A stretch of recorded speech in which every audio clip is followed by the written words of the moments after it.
Guten Tag, halo teman-teman semua.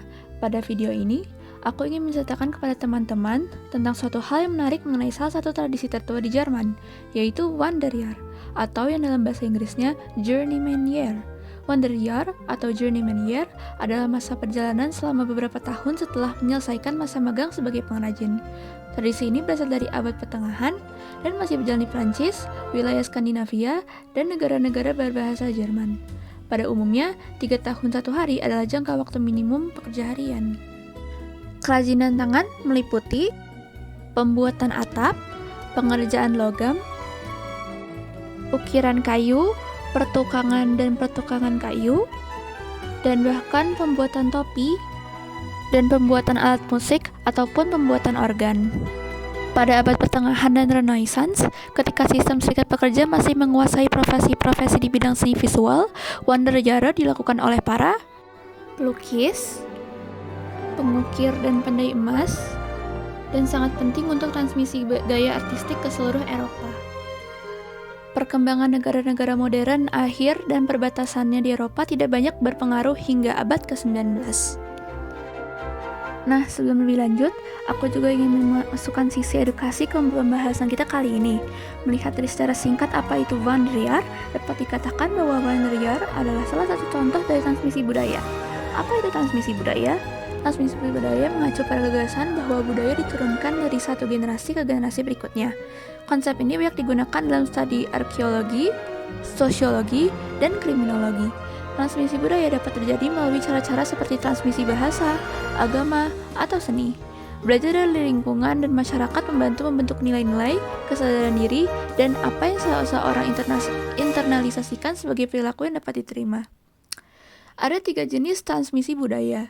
Yang pertama adalah transmisi secara vertikal. Ini terjadi ketika budaya diturunkan dari orang tua kepada anak. Ini adalah bentuk transmisi budaya yang paling umum karena merupakan cara termudah untuk mewariskan budaya. Lalu, ada transmisi secara horizontal. Ini terjadi ketika budaya diturunkan antar teman sebaya, misalnya teman atau teman sekelas. Dan yang terakhir, ada transmisi miring, dan itu terjadi karena ketika budaya diturunkan dari seseorang ke seseorang yang bukan bagian dari kelompok sosial terdekatnya, seperti guru atau mentor. Bentuk-bentuk transmisi budaya ada 4. Apa saja itu? Yang pertama adalah transmisi secara langsung, yang berarti budaya diturunkan dari orang tua ke anak melalui pengajaran langsung. Misalnya, orang tua mungkin mengajari anaknya secara menampilkan tarian tradisional atau membuat jenis kerajinan tertentu. Yang kedua adalah transmisi secara tidak langsung. Hal ini terjadi ketika budaya diserap secara tidak langsung tanpa ada niat khusus untuk melakukannya. Contohnya adalah seorang anak yang meniru kebiasaan dan tingkah laku orang tuanya yang hanya dengan mengamatinya setiap hari. Yang ketiga adalah pembelajaran observasional. Hal ini terjadi ketika orang belajar dengan mengamati orang lain di sekitar mereka, meskipun mereka tidak diinstruksikan secara langsung untuk melakukannya. Contohnya adalah seseorang yang belajar cara membuat masakan tradisional dengan melihat orang lain yang menyiapkannya. Dan yang terakhir adalah imitasi. Ini terjadi ketika orang meniru perilaku orang lain di sekitarnya. Contohnya adalah seorang anak yang mulai berbicara dengan aksen yang sama dengan teman atau anggota keluarganya. Sudah cukup jelaskan mengenai transmisi budaya secara singkat? Ayo kita lanjutkan ke sejarah mengenai Wanderjahr. Pada abad pertengahan, pekerja magang terikat pada tuannya selama beberapa tahun. Ia tinggal bersama majikannya sebagai anggota rumah tangga, menerima sebagian besar atau seluruh kompensasinya dalam bentuk makanan ataupun penginapan. Di Jerman, seorang peserta magang biasanya harus membayar sejumlah biaya yang di dalam bahasa Jermannya adalah Lehrgeld untuk magangnya. Setelah bertahun-tahun magang, atau yang dalam bahasa Jermannya Lehrjahr, pemagang dibebaskan dari kewajibannya atau yang disebut dalam bahasa Jermannya yaitu Freisprechung. Namun, Guild tidak mengizinkan pengrajin muda tanpa pengalaman untuk dipromosikan menjadi master. Mereka hanya bisa memilih untuk dipekerjakan, tetapi banyak yang memilih untuk berkeliaran. Sampai pengrajin menjadi master, mereka hanya akan dibayar per hari.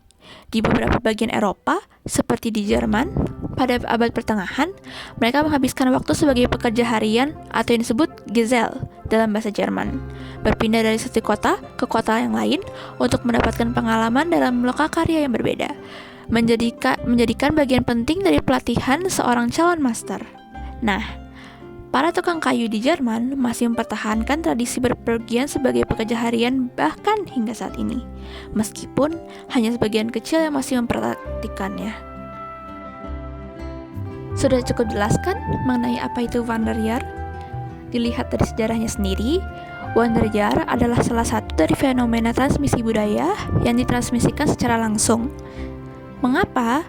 Karena pada abad pertengahan, Wanderjahr dibutuhkan sebagai pengalaman kerja bagi seorang pengrajin. Besar kemungkinan seorang pengrajin mengajarkan tentang Wanderjahr ini kepada anak-anaknya hingga kebudayaan tersebut masih ada hingga sekarang. Sekian video dari aku. Terima kasih banyak telah menonton. Aku harap video ini bermanfaat bagi kalian. Sampai jumpa di next video. Tschüss!